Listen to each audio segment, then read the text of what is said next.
This conference will now be recorded. जी मेरे भाई, क्या हाल चाल है आप लोगों के। हमने कैश फ्लो स्टेटमेंट स्टार्ट किया। कैश फ्लो स्टेटमेंट में सबसे पहले हमने फॉर्मेट देखा कि इसमें 3 तरह की एक्टिविटीज होती हैं। सबसे पहले ऑपरेटिंग एक्टिविटी। ये क्वेश्चन हम स्टार्ट किया करते हैं प्रॉफिट बिफोर टैक्स से।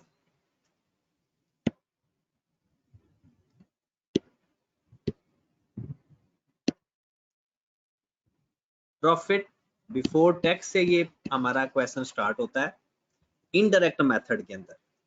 तो फिर हम इसमें एडजस्टमेंट करते हैं non cash items. Depreciation for the year add back करते हैं, interest expense for the year add back करते हैं, impairment losses, loss on disposal, उसके बाद fair value loss according to IAS 40 जो आएगा वो हम जब IAS 40 पढ़ेंगे उसमें आपको पता चल जाएगा।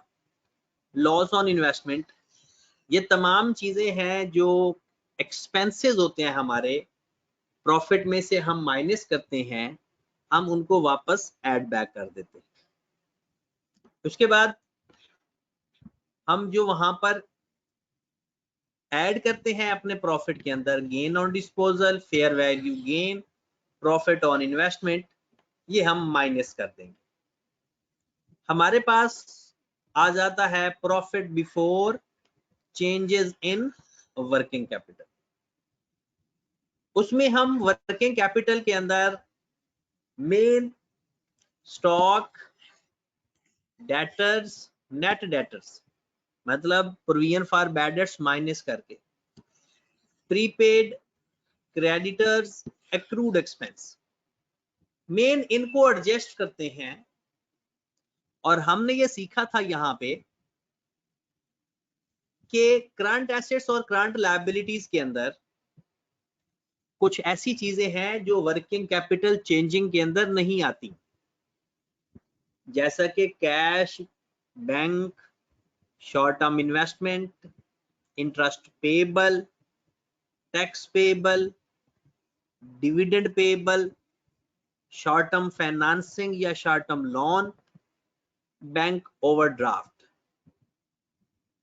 ये सारी चीजें वर्किंग कैपिटल चेंजेस के अंदर कवर नहीं हुआ करेंगे। फिर उसके बाद हमारे पास प्रॉफिट आ गया after changes in working capital. फिर हमने इंटरेस्ट पेड, टैक्स पेड, ये जैसे जैसे अब क्वेश्चन आएगा वैसे वैसे मैं इसकी वर्किंग आपको बताऊंगा ड्राइंग्स। फिर हमारे पास आ गया cash flow from investing activity कि आपने परचेज किया प्रॉपर्टी, प्लांट एंड इक्विपमेंट, फिर उसने sale proceed, purchase of investment, sale of long term investment और interest received during the year. फिर हमने फाइनेंसिंग एक्टिविटी को देखा जिसके अंदर share capital, share premium, loan और डिविडेंड ऑप्शनल है। तो ये चीजें फिर हमने cash and cash equivalent discuss किया और आपसे ये रिक्वेस्ट की कि आपने ये फॉर्मेट कम अज कम 2 दफा लिखना है। जिसने ये फॉर्मेट 2 दफा लिखा है उसको क्वेश्चन की अंडरस्टैंडिंग थोड़ी बेहतर होगी, और जिसने नहीं लिखा उसको फिर दोबारा से चीजें अंडरस्टैंड करनी पड़ेंगी। ये क्वेश्चन है, आज मैं ये असाइनमेंट आपसे शेयर करूंगा।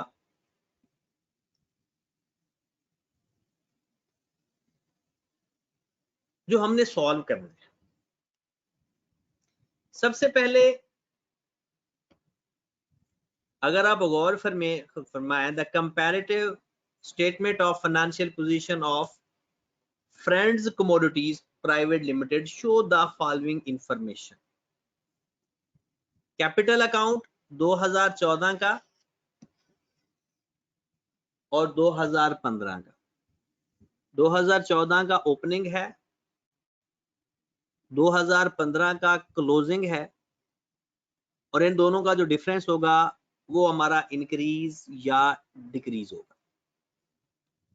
स्टार्ट करते हैं। कैपिटल अकाउंट,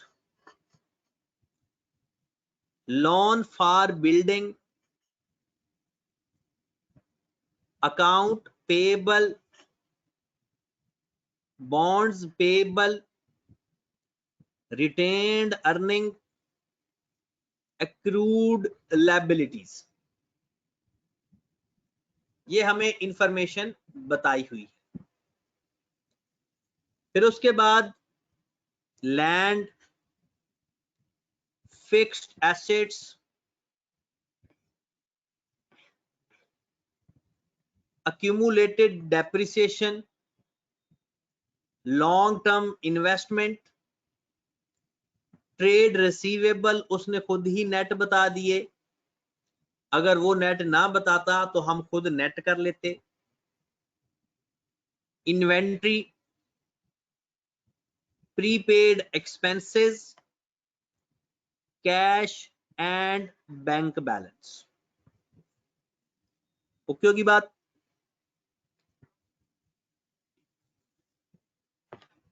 उसके बाद हमें कुछ इंफॉर्मेशन बताई हुई है। कहते हैं डेप्रिसिएशन, कहते हैं नेट प्रॉफिट वाज 110,000। लो जनाब, हमें प्रॉफिट उसने खुद बता दिया, net profit for the year 110,000। Depreciation on fixed assets 60,000, ये भी बता दिया। फिर वो कहता है sold fixed assets with a cost ₹50,000 and accumulated depreciation 30,000 for ₹17,000। दोबारा, sold fix asset with a cost 50,000। कहता है एक एसेट जो हमने बेचा 50,000 उसकी कॉस्ट थी, 30,000 उसकी accumulated depreciation थी, और 17,000 का हमने उसको सेल किया।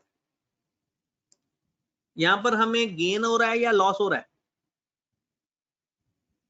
हमें इस डिस्पोजल पे गेन हो रहा है या लॉस हो रहा है? सीधा सीधा नजर आ रहा है 3,000 का लॉस हो रहा है। फिर वो कहता है declare and paid cash dividend, ये लिखा हुआ है पेड। कहता है डिविडेंड था भी और जो हमने पे भी कर दिया 60,000 का।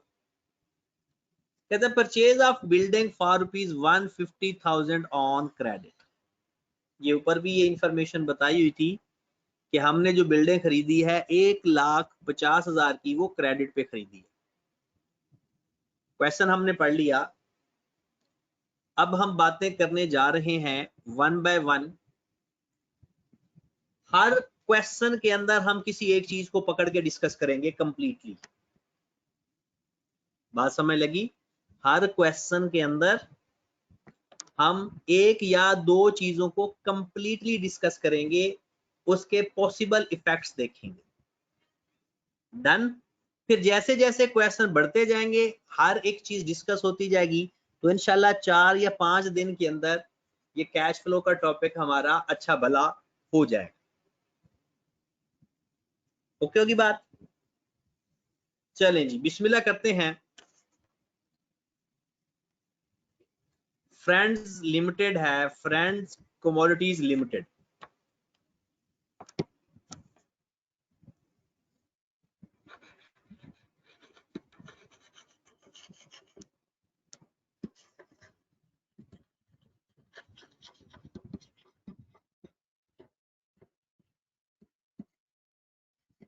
Friends Commodities limited cash flow statement या स्टेटमेंट ऑफ कैश फ्लो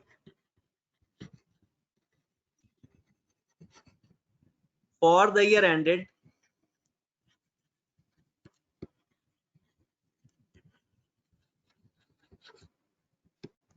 हमारे पास 2015 का साल है, 30 जून 2015, 30 जून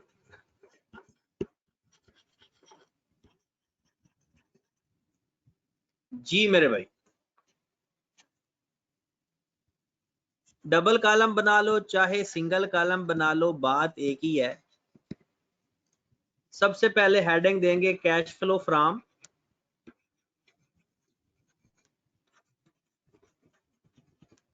ऑपरेटिंग एक्टिविटी।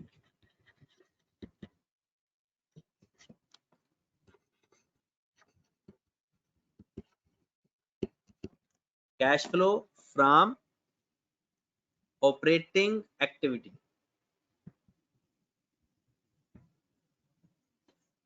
जी, तो सबसे पहले हम लिखेंगे प्रॉफिट आफ्टर टैक्स।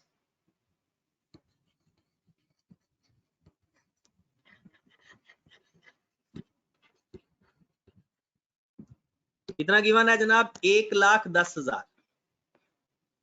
यहां पे 1,10,000। सॉरी, यहां पर प्रॉफिट बिफोर टैक्स आता है, यहां पर हमेशा प्रॉफिट बिफोर टैक्स आता है। आफ्टर टैक्स कहीं और आता है, वो भी आज हम सीखेंगे। Profit before tax, okay. Adjustment,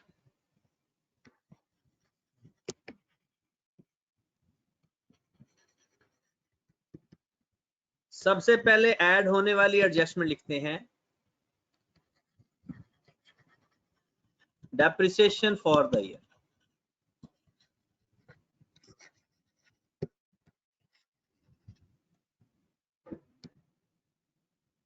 जी जनाब, डेप्रिसिएशन ऑन फिक्स्ड एसेट उसने खुद बता दिया 60,000। ऐड कर देंगे। लॉस ऑन डिस्पोजल भी क्वेश्चन के अंदर बताया हुआ है। Loss on disposal 3,000।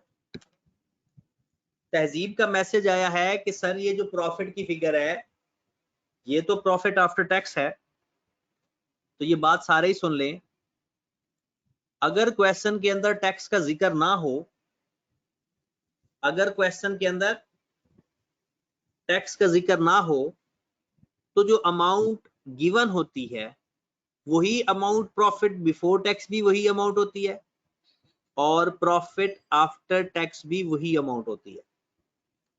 अगर क्वेश्चन के अंदर ये ना बताया हो कि टैक्स कितना है या प्रॉफिट आफ्टर टैक्स है या बिफोर टैक्स है, तो हम ये अज्यूम कर लेते हैं कि जो प्रॉफिट गिवन है वही बिफोर टैक्स भी होगा, फिर वही ऑब्वियसली आफ्टर टैक्स भी होगा, क्योंकि टैक्स तो है ही नहीं। डन होगी बात यहां तक? उसके बाद हमारे पास, अब जरा अपना फॉर्मेट याद करो। इंटरेस्ट एक्सपेंस आता है, पूरे क्वेश्चन के अंदर इंटरेस्ट एक्सपेंस का जिक्र नहीं है। पूरे क्वेश्चन के अंदर इंटरेस्ट एक्सपेंस का जिक्र नहीं है। पूरे क्वेश्चन के अंदर इन्वेस्टमेंट के प्रॉफिट का जिक्र भी नहीं है। किसी भी जगह उसने ये नहीं लिखकर दिया हमें कि इन्वेस्टमेंट बेची है, खरीदी है, कुछ भी नहीं बताया कि उसके ऊपर प्रॉफिट कितना है।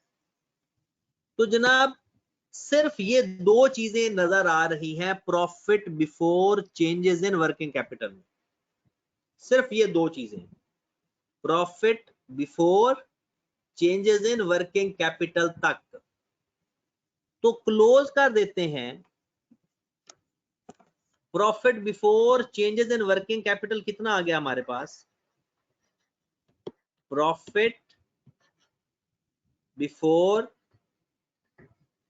चेंजेस इन वर्किंग कैपिटल, जी जनाब, 173,000।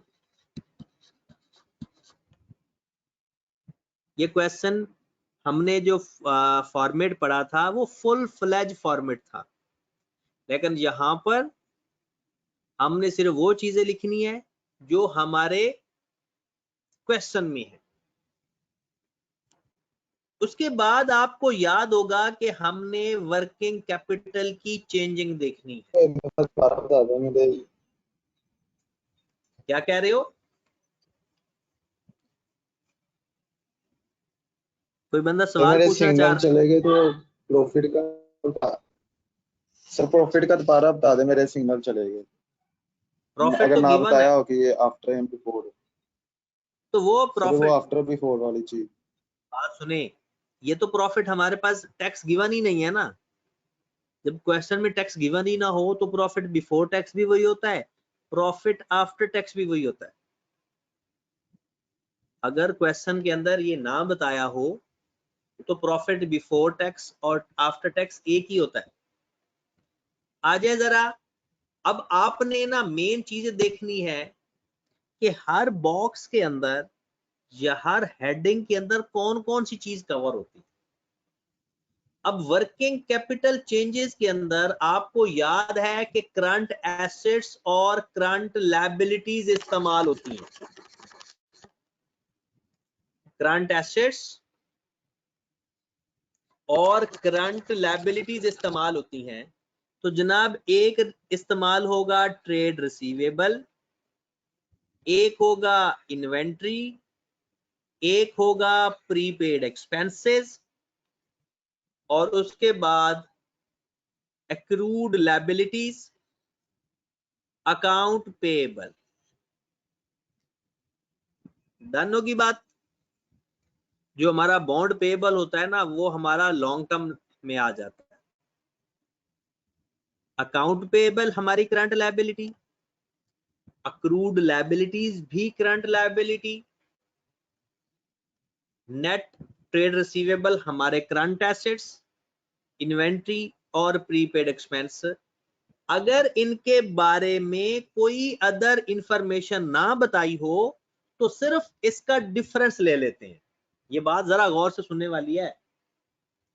अगर इन तमाम के बारे में कोई एडिशनल इंफॉर्मेशन ना हो तो इन सब का सिर्फ डिफरेंस ले लेते हैं, और अगर एडिशनल इंफॉर्मेशन होगी तो उस चीज का अकाउंट बना लेंगे।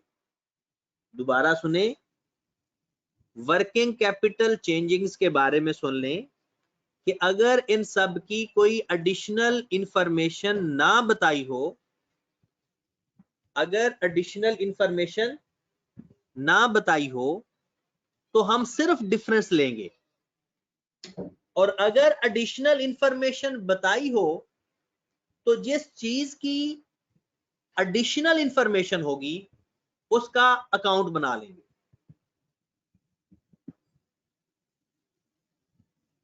ये बात आपने लिखी है या नहीं? लिख लो किसी जगह, नोट करके। अगर वर्किंग कैपिटल की कोई एडिशनल इंफॉर्मेशन ना हो, अगर वर्किंग कैपिटल की कोई एडिशनल इंफॉर्मेशन ना हो, उसका सिर्फ डिफरेंस लेते हैं, और अगर किसी की एडिशनल इंफॉर्मेशन हो उसका अकाउंट बना लेते हैं। क्लियर होगी बात? अब हमने जिनको अभी हाईलाइट किया है इनमें से किसी की भी एडिशनल इंफॉर्मेशन नीचे आप देख लो नहीं है, ना इन्वेंट्री की, ना प्रीपेड एक्सपेंसेस की, ना ट्रेड रिसीवेबल की, ना अक्रूड लायबिलिटी की, और ना ही अकाउंट पेएबल की। तो हम सिर्फ इनके डिफरेंस रिकॉर्ड करते जाते हैं। स्टार्ट से शुरू कर देते हैं। 1,20,000 से हमारे क्रेडिटर हो गए 3 लाख के, इंक्रीज हुआ या डिक्रीज हुआ? 1,20,000 से हमारे अकाउंट पेएबल हो गए 3 लाख के, increase in account payable, increase in account payable 1,80,000। Abdul Moiz कहते हैं सर बॉन्ड्स के बारे में दोबारा बता दें। अब्दुल मोइज, बॉन्ड्स आप ना अज्यूम कर सकते हो, शॉर्ट टर्म भी अज्यूम कर सकते हो और लॉन्ग टर्म भी अज्यूम कर सकते हो, और बेहतर है कि इसको हम लॉन्ग टर्म अज्यूम किया करें अगर ना बताया हो। उसके बाद 50,000 से आपकी एक्रूड लायबिलिटी 40,000 हो गई, इंक्रीज आया या डिक्रीज आया? डिक्रीज इन एक्रूड लायबिलिटी 10,000 से। आउटफ्लो, क्योंकि आपको पता लायबिलिटी में इंक्रीज आए तो इनफ्लो, डिक्रीज आए तो आउटफ्लो। फिर आ जाओ 4,60,000 से हमारे रिसीवेबल हो गए 4,10,000, इंक्रीज आया या डिक्रीज आया? डिक्रीज इन अकाउंट रिसीवेबल 50,000 से। और अगर रिसीवेबल में डिक्रीज आए तो वो इनफ्लो होता है, रिसीवेबल में डिक्रीज आए तो वो इनफ्लो होता है। इन्वेंट्री आपकी 3,20,000 से 3 लाख हो गई, डिक्रीज इन इन्वेंट्री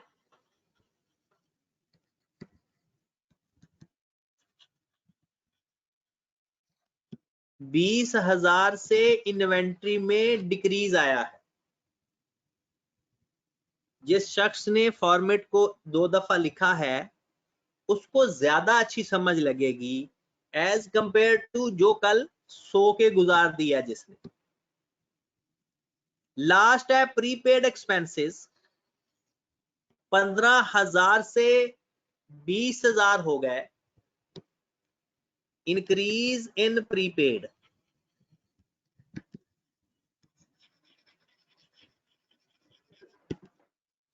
$5,000 से आउटफ्लो।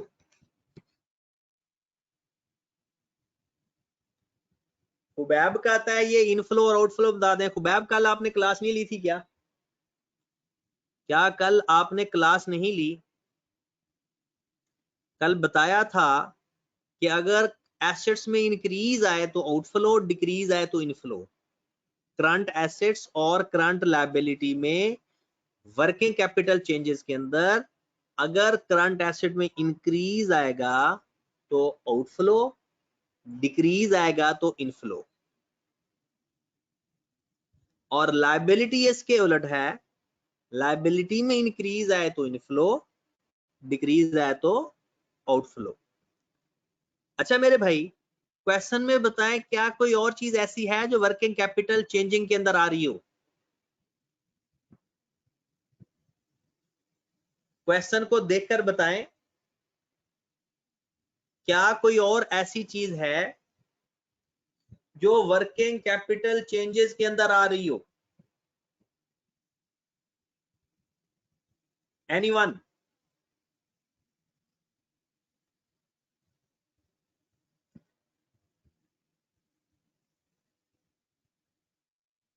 कुछ भी नहीं है तो जनाब आप लिख लें। अच्छा क्वेश्चन ये है,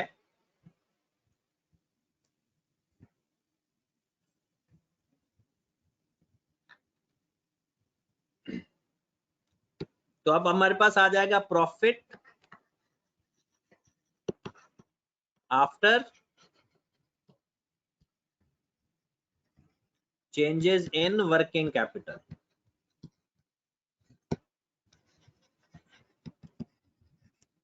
जी बताएं कितना आंसर आ रहा है। Profit after changes in working capital 173 plus 180 minus 10 plus 50 plus 20 minus 5000।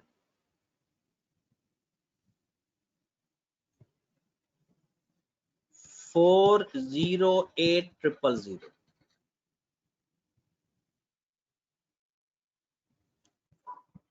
Profit after changes in working capital के बाद हम लिखते होते हैं इंटरेस्ट पेड, वो है ही नहीं। टैक्स पेड, पूरे क्वेश्चन में इंटरेस्ट पेड और टैक्स पेड का जिक्र नहीं है।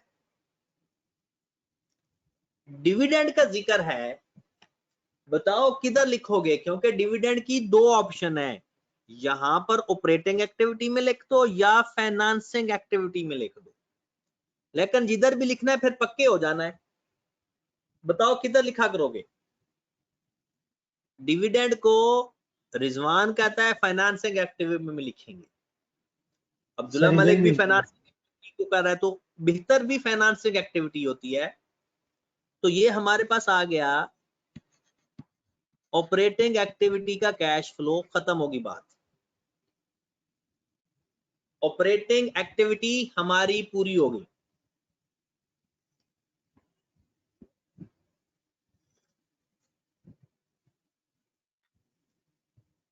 अभी ये सारी इंफॉर्मेशन स्ट्रेट फॉरवर्ड थी और हम हर इंफॉर्मेशन को लिखते गए, लेकिन अभी मैं इन्वेस्टिंग एक्टिविटी में आपको कुछ अकाउंट्स बनवाऊंगा। आज मेरा टारगेट इन्वेस्टिंग एक्टिविटी है। Cash flow from investing activity,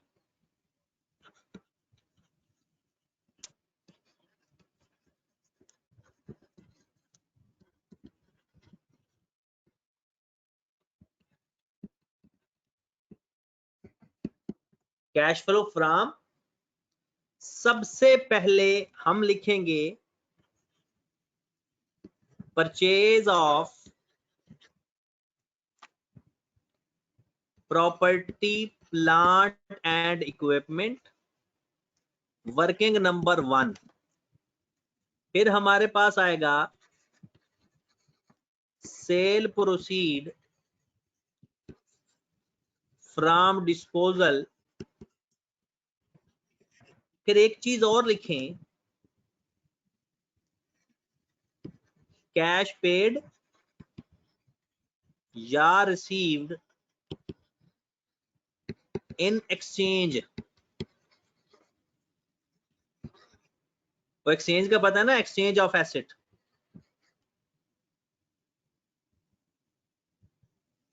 exchange of asset. सबसे पहले मैं इन के बारे में डिस्कस करने लगा हूं, इन तीन चीजों के बारे में। आज का टारगेट यही है। मैंने आपको कहा था ना कि हमने डेली बेस पे कोई एक चीज फुल फ्लैज डिस्कस करनी है, तो सबसे पहले मैं आपको ये चीज डिस्कस करके देने लगा हूं, purchase of property plant and equipment. जी जनाब, चलें जरा, आ जाओ जरा। वर्किंग नंबर 1,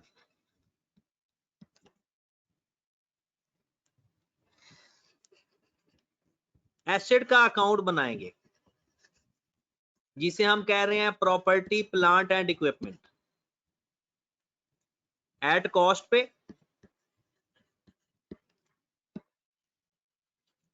या फिर बनेगा एसेट का अकाउंट एट बुक वैल्यू पे। आपको याद होगा जब आप लोगों ने इंट्रोडक्शन टू अकाउंटिंग में IAS 16 पढ़ा था, तो एसेट का लेजर या कॉस्ट पे बनता है या बुक वैल्यू पे बनता है।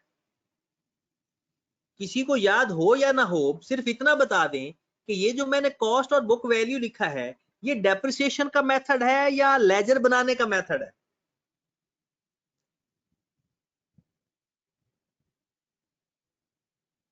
ये जो हम बात कर रहे हैं, ये लेजर्स की बात कर रहे हैं। अब जरा गौर फरमाएं,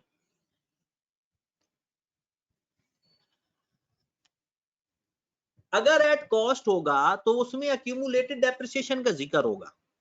मैंने पहले कह दिया है कि मैंने आज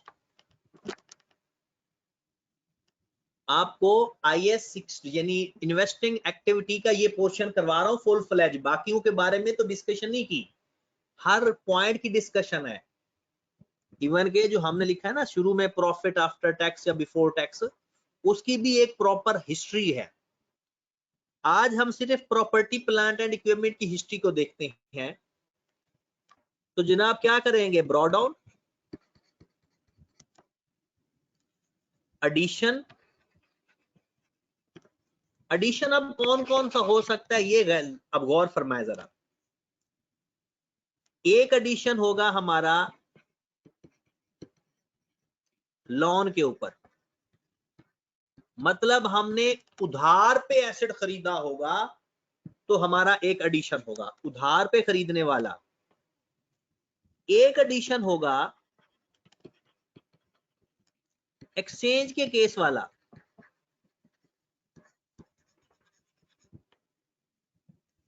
इस क्वेश्चन में लोन वाला तो नजर आ रहा है हमें, लेकिन एक्सचेंज वाला नजर नहीं आ रहा, लेकिन मैं सारा लिखने लगा हूं।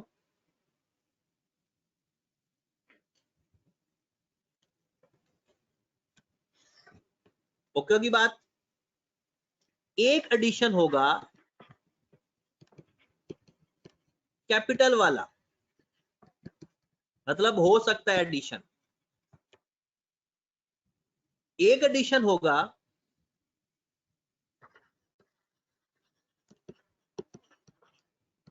कैश या बैंक वाला।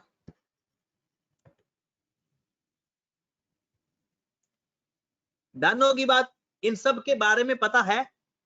लोन वाले एडिशन का मतलब, एक्सचेंज वाला एडिशन, कैपिटल वाला एडिशन और कैश वाला एडिशन। लोन वाले एडिशन का मतलब है हमने एसेट खरीदा उधार पे, तो क्या मेरा कैश आउटफ्लो होना चाहिए या नहीं? जो मैंने एसेट उधार पे खरीदा, क्या उसका कैश आउटफ्लो होना चाहिए या नहीं? नहीं, क्योंकि हमने कैश दिया ही नहीं। एक शख्स ने कहा लीज की बात, लीज हमारे सिलेबस में नहीं है, लीज हमारे सिलेबस में नहीं है। तो मेरे भाई जो आपने उधार पे एसेट खरीदा होगा उसका कैश आउटफ्लो नहीं लिखेंगे। जो एक्सचेंज होगा वो यहां पर आएगा, उसकी अलग से एंट्री हमने लिखी है, कैश पेड या रिसीव्ड इन एक्सचेंज। कैपिटल वाले एडिशन से क्या मुराद है, किसी को पता है? कैपिटल वाला addition, asset debit, capital credit, किसी को आइडिया है इसका? ओनर लेकर आए, ऑनर ने एसेट दिया है बिजनेस के अंदर, ऑनर का एसेट हमने बिजनेस में लाए हैं। और कैश वाले एसेट से मुराद है कि कैश देकर हमने एसेट खरीदा है। और उसके बाद आ जाता है हमारा रीवैल्यूएशन सरप्लस। आपको याद होगा रीवैल्यूएशन सरप्लस से भी एसेट हमारा डेबिट होता है और रीवैल्यूएशन सरप्लस क्रेडिट होता है। फिर ये जो आज डिस्पोजल, एक्सचेंज वाला डिस्पोजल अलग लिखते हैं और बाकी का डिस्पोजल, वो डिस्पोजल की कोई प्रॉब्लम नहीं है, इतना क्लोज कर देंगे।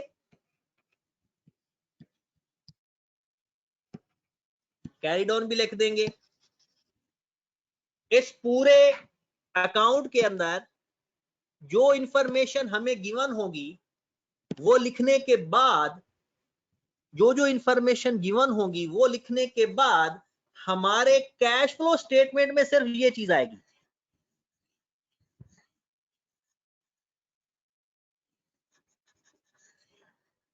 कैश फ्लो स्टेटमेंट के अंदर सिर्फ आएगा एडिशन, जो कैश फॉर्म में होगा ये हमारा आउटफ्लो होगा बस। इसके अलावा बाकी चीजें अकाउंट में जरूर आएंगी लेकिन कैश फ्लो स्टेटमेंट के अंदर नहीं आएंगी। वो बात समझ लगी ना? हमारे अकाउंट के अंदर आएंगी, एडिशन तो होगा, एसेट हमारा डेबिट भी होगा, लेकिन एक बात याद रखनी है, हमारी बुक्स के अंदर कैश फ्लो स्टेटमेंट के अंदर सिर्फ जो कैश फॉर्म में हमारा इनफ्लो यानी एडिशन होगा सिर्फ वो जाकर लिखेंगे, बाकी नहीं लिखेंगे, क्योंकि बाकी कैश का ताल्लुक ही नहीं है। आगे देखें, अगर एट कॉस्ट पे बना रहे होंगे तो हमें फिर अक्यूमुलेटेड डेप्रिसिएशन का लेजर भी बनाना पड़ता है। अच्छा सॉरी, इधर आपका रिवैल्यूएशन लॉस भी आएगा।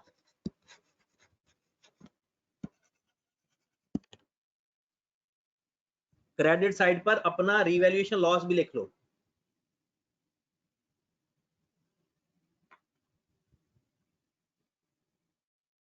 रिवैल्यूएशन लॉस या इंपेयरमेंट लॉस एक ही बात है। अक्यूमुलेटेड डेप्रिसिएशन का लेजर आप सबको बनाना आता है। Draw down, carry down, reversal,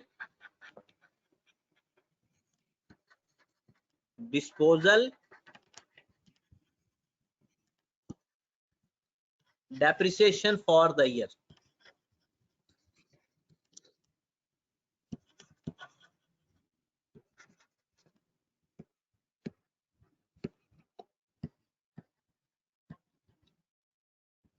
cash flow statement के अंदर सिर्फ डेप्रिसिएशन फॉर द ईयर का रोल है, बाकी किसी का रोल नहीं है।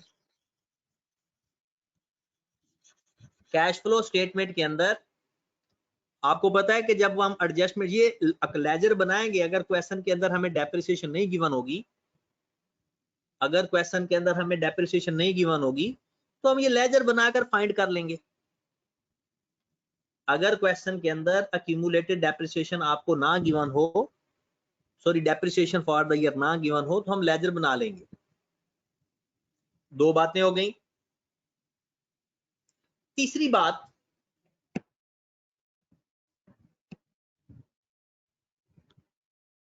अगर आपको क्वेश्चन के अंदर डिस्पोजल के लेजर की भी जरूरत पड़ सकती है दो चीजें फाइंड करने के लिए। अभी मैं बता रहा हूं कॉस्ट के ऊपर, सबको याद होगा कि एसेट की कॉस्ट यहां पर आएगी, उसकी अक्यूमुलेटेड डेप्रिसिएशन यहां पर आएगी, कैश लॉस होगा तो यहां पे, गेन होगा तो यहां पे। लो मेरे भाई, इस गिवन क्वेश्चन के अंदर सारी इंफॉर्मेशन साफ साफ गिवन है तो हमने लेजर नहीं बनाया, वरना इस लेजर के अंदर कैश फ्लो स्टेटमेंट में जो चीजें आती हैं, cash received from disposal, gain या लॉस,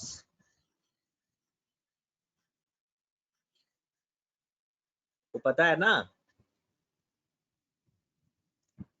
तो जनाब IAS 16 में इन्वेस्टिंग एक्टिविटी के अंदर जो एसेट अगर कॉस्ट पे हैं तो ये तीन अगर इंफॉर्मेशन क्लियर गिवन है, अगर इंफॉर्मेशन क्लियर गिवन है तो आपको लेजर बनाने की जरूरत नहीं है।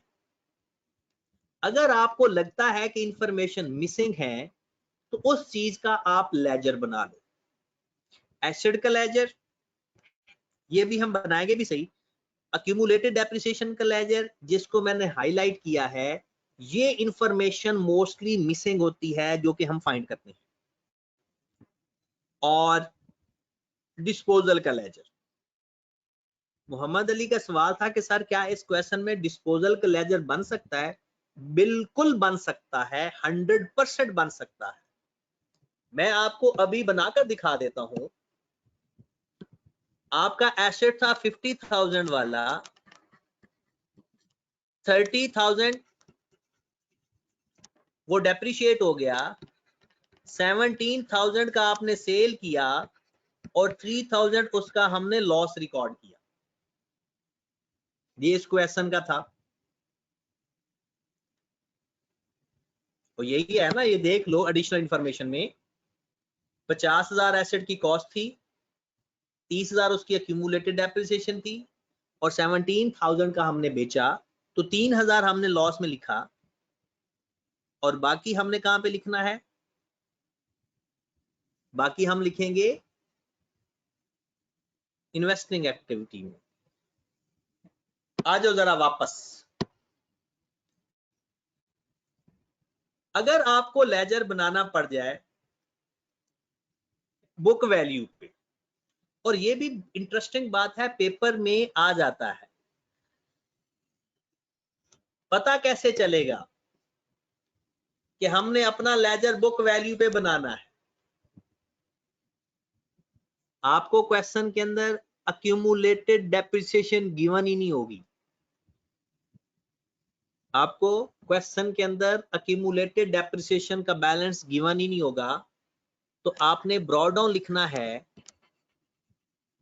उसकी बुक वैल्यू पर, फिर वही सारे एडिशन,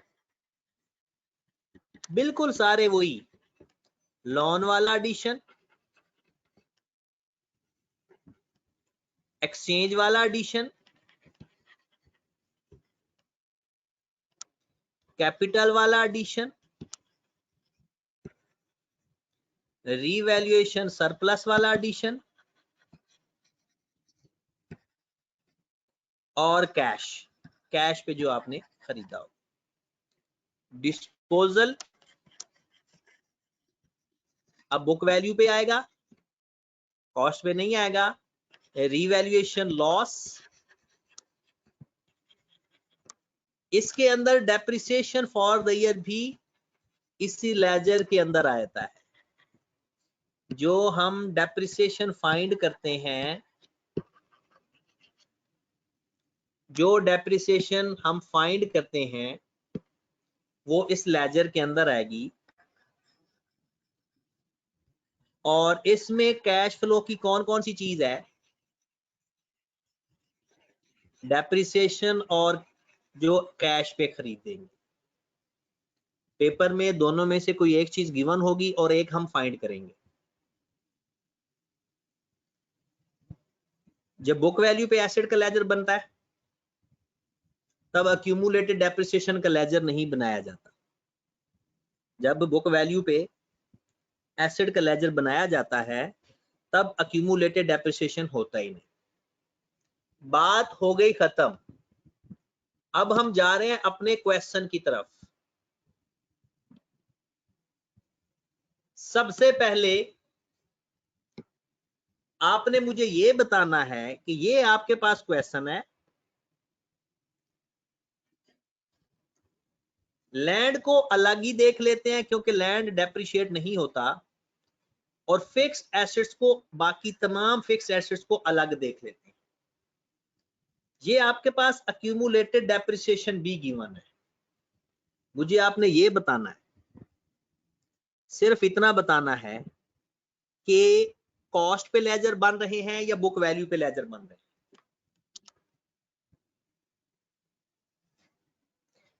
जी, रिजवान ने बताया, आयमन ने बता दिया, बिलाल ने बता दिया, कॉस्ट पे लेजर बन रहे हैं। लेजर किस पे बन रहे हैं?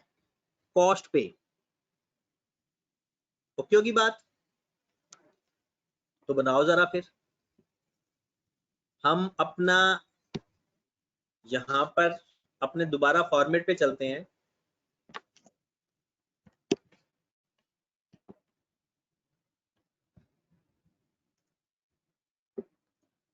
हमने प्रॉपर्टी प्लांट एंड इक्विपमेंट लिख दिया, आपने भी लिख दिया होगा, तो इसलिए हम लिख देते हैं, वरना लैंड को अलग लिख लेते और फिक्स्ड कॉस्ट को अलग लिख लेते, फिक्स्ड एसेट्स को। आ जाए जरा लेजर में बनाने लगा हूं फिक्स्ड एसेट का।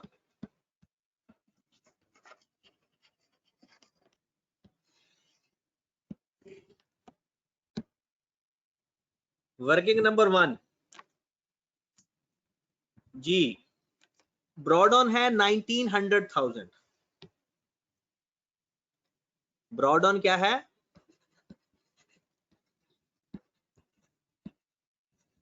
1900,000। एक हमने बिल्डिंग खरीदी है उधार पे। एडिशनल इंफॉर्मेशन में बताया हुआ है purchase of building for ₹150,000 on credit. Purchase of building 150,000 on credit, right. तो 1,50,000 से हमने बिल्डिंग खरीदी क्रेडिट। एक 50,000 वाला एसेट हमने बेचा, डिस्पोजल 50,000। क्लोज कर दो। कैरीड ऑन हमारे पास गिवन है, कैरीड ऑन हमारे पास गिवन है 2 मिलियन का।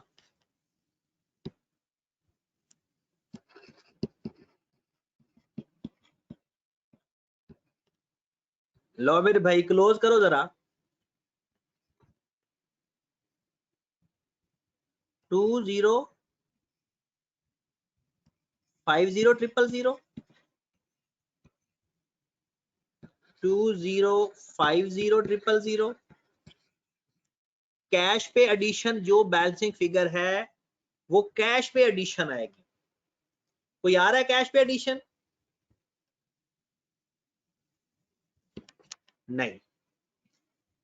इसका मतलब फिक्स्ड एसेट के अंदर कोई एडिशन नहीं हुआ कैश पे।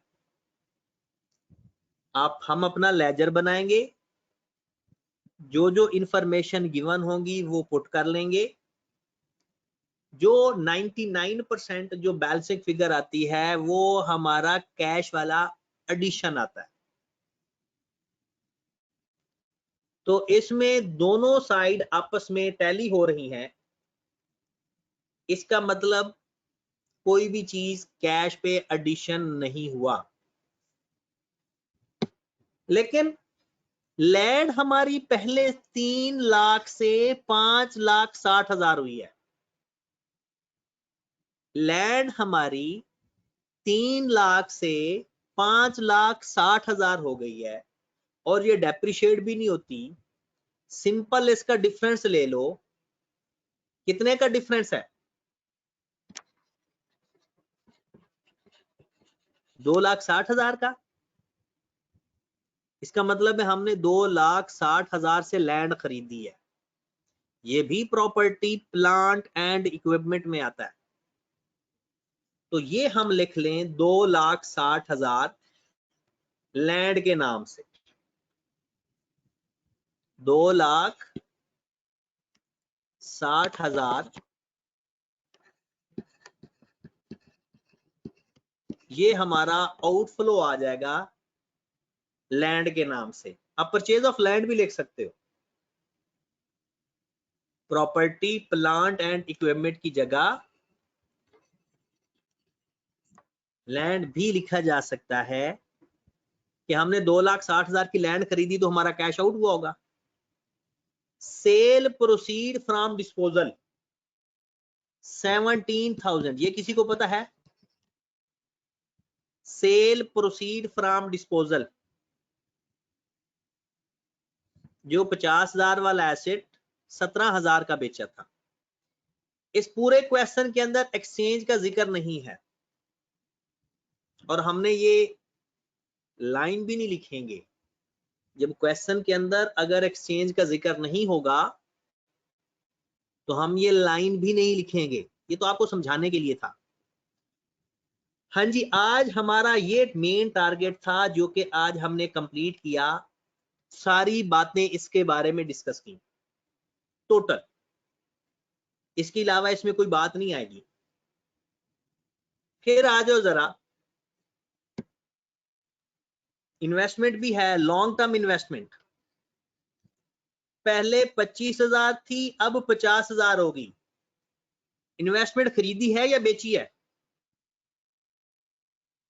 लॉन्ग टर्म इन्वेस्टमेंट खरीदी है या बेची है? जल्दी बताएं। पहले हमारी इन्वेस्टमेंट थी 25,000 की, अब हो गई है 50,000। तो हमने लॉन्ग टर्म इन्वेस्टमेंट परचेज की है। Purchase of long term investment 25,000 से। इसका भी लेजर बनाया करो पेपर में, इसका भी लेजर मैं आपको सिखा देता हूं।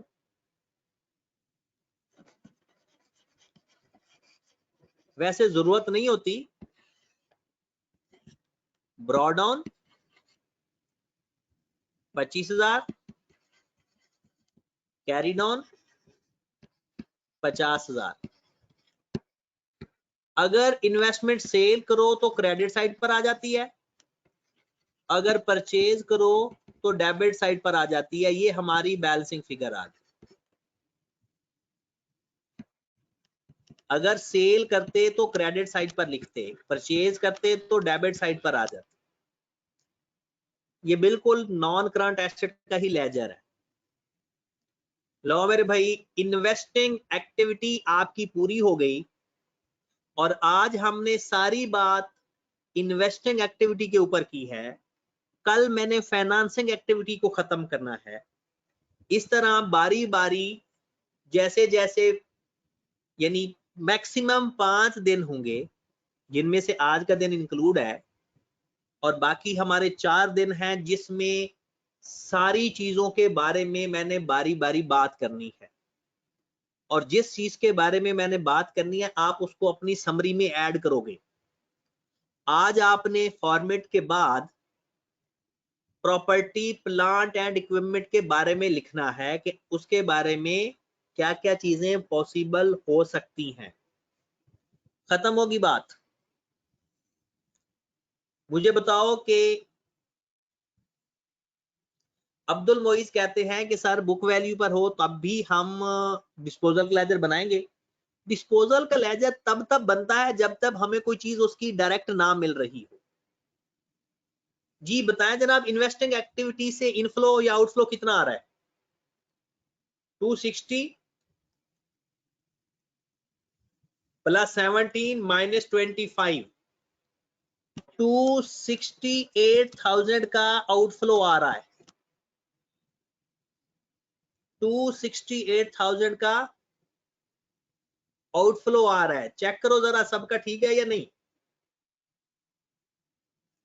इन्वेस्टिंग एक्टिविटी का 268,000 का आउटफ्लो आ रहा है। 2,60,000 भी आउटफ्लो है, 17,000 इनफ्लो है, 25,000 फिर आउटफ्लो है।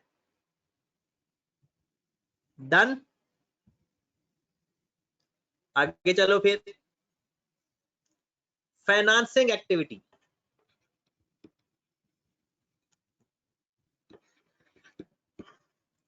Sorry, cash flow from financing activity.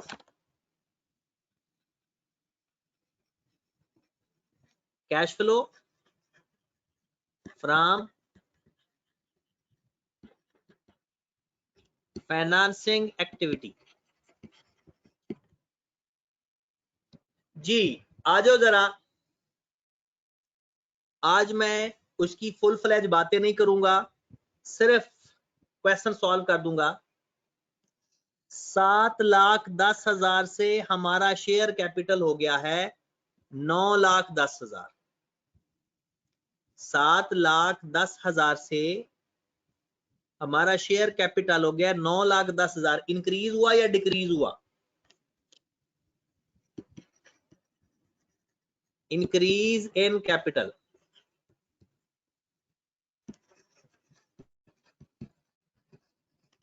दो लाख से इंक्रीज इन कैपिटल 2 लाख से। ओके होगी बात। उसके बाद ये जो बिल्डिंग का लोन है ये नहीं आएगा। जो हमारा नॉन करंट एसेट या एसेट का लोन होगा वो नहीं आएगा।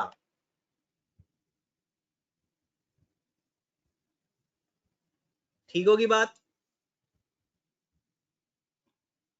ये लोन ओरिजिनल लोन आता है जो लॉन्ग टर्म लोन होता है, किसी भी एसेट का लोन नहीं आएगा। डन। क्योंकि ये लोन हम इन्वेस्टिंग एक्टिविटी में लिख चुके हैं। फिर आ जाओ बॉन्ड पेएबल, 8 लाख से 5 लाख हो गया। बॉन्ड पेएबल 8 लाख से 5 लाख हो गया। इंक्रीज हुआ decrease? Decrease in bond payable 3 lakh से डिक्रीज हो गया।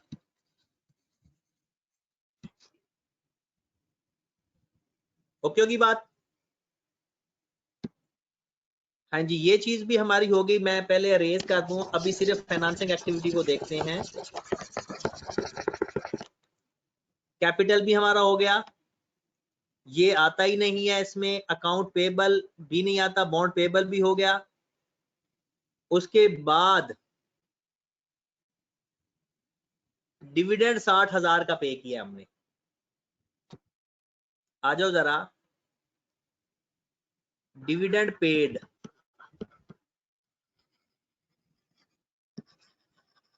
आपने खुद ही कहा था कि उसको हमने यहां पे लिखना है। खत्म होगी बात। फाइनेंसिंग एक्टिविटी का इनफ्लो या आउटफ्लो मुझे बता दो। फाइनेंसिंग एक्टिविटी का इनफ्लो या आउटफ्लो मुझे बता दो।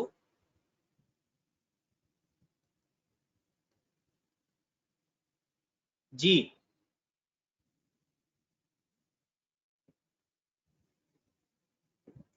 $160,000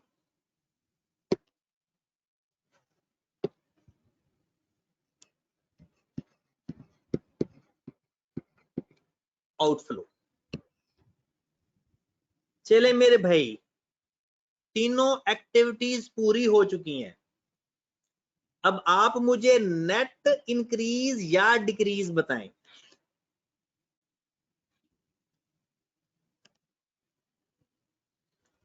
ऑपरेटिंग एक्टिविटी का कितना था?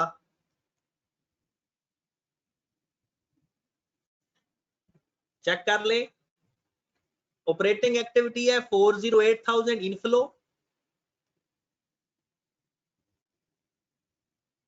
इन्वेस्टिंग एक्टिविटी है 268 आउटफ्लो, और फाइनेंसिंग एक्टिविटी है 160 आउटफ्लो। तो हमारा नेट इंक्रीज आ रहा है या डिक्रीज आ रहा है? Net decrease in cash and cash equivalent. Net decrease in cash and cash equivalent. हम इसमें ऐड कर देंगे ओपनिंग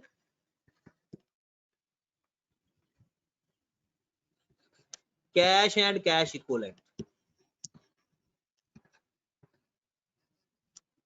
जी, क्वेश्चन के अंदर opening cash and cash equivalent क्या है भला? क्वेश्चन के अंदर opening cash and cash equivalent क्या है भला? 50,000। अब आप कहोगे सर आपने तो कल लंबी चौड़ी लिस्ट लिखवाई थी। उस लंबी चौड़ी लिस्ट के अंदर सिर्फ यही कैश एंड बैंक है, बाकी ना शॉर्ट टर्म इन्वेस्टमेंट है, ना शॉर्ट टर्म फाइनेंसिंग है, ना बैंक ओवरड्राफ्ट है। तो 50,000 हम ऐड करेंगे और जो हमारा इसका आंसर आना चाहिए वो क्लोजिंग के बराबर आना चाहिए तो हमारा क्वेश्चन ठीक होगा।